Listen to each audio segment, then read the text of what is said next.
We said goodbye to Sheba this week. It was a fast, slow ending to a long, good life. In these days of terrorism and wars, of heated and shallow debates at the margins of political ideology, maybe it's good to stop and consider Sheba's remarkable life.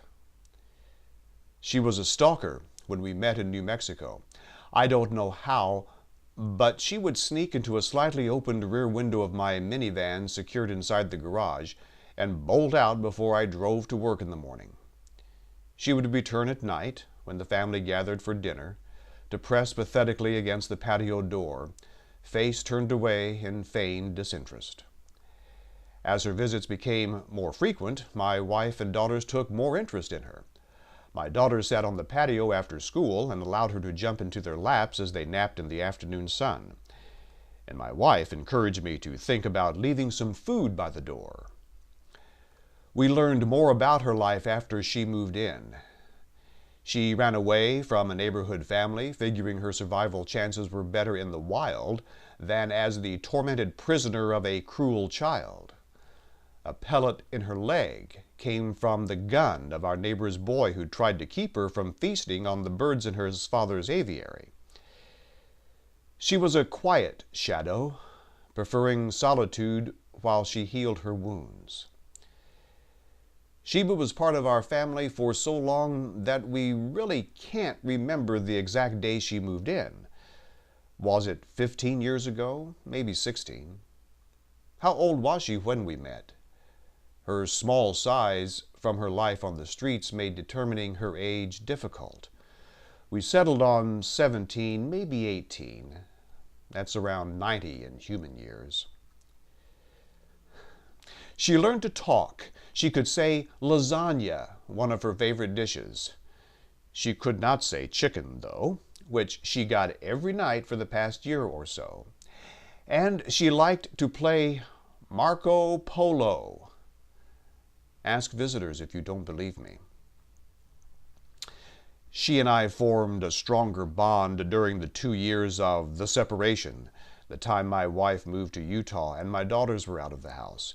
She greeted me at the door each evening and we sat together, alone, in my chair until overriding fatigue forced me to bed, where she slept by my side until morning. She returned to being her mother's cat when my wife moved back to the ranch with 2 more black cats. It's a witch thing, being surrounded by ebone familiars. She reached an uneasy acceptance of the 2 usurpers, but demanded to be the first to sit in her mother's lap in the mornings. Sheba's kidneys failed her in the end. Her eating dropped off dramatically.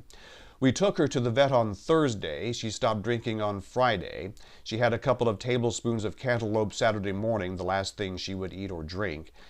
And on Sunday, we cried and told her it was time. Monday morning, after a long and sleepless night, we carried her to the hospital where we met our daughters and our new grandson. We stood by her and stroked her and whispered to her our love as the drug quickly, too quickly, let her pass from us in peace. It was a good day. No rain, no clouds. Sunlight through the window of the hospital created an inviting spot on the floor, and a bird on the roof peeked inside. So why is it so hard to lose a pet? I believe some people should not be allowed to have pets, just as some people should not be allowed to have children. Pets and children should be only for people who love them and appreciate them, in happy times and in bad. When the bonding is true and good, we project upon them our love and not a small amount of our personality.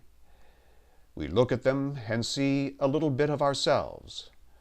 We see facial expressions and expressions of love others will not see. And the love we take is equal to the love we give. Our children move on and create lives of their own. Our pets, however, stay with us and become a greater part of our lives so that when the time comes to say goodbye, the ache we feel is truly heartfelt because we lose a part of ourselves, the good and loving part. Now, I don't know, but I believe God has a place for animals just as He has a place for us. The God who created all things in heaven and on earth, who knows and sees all, even unto the falling of a single sparrow, surely must have created a paradise for pets. And it is there, I am sure, that Sheba sleeps in the sun upon her own princess perch and dines on fresh chicken and tuna.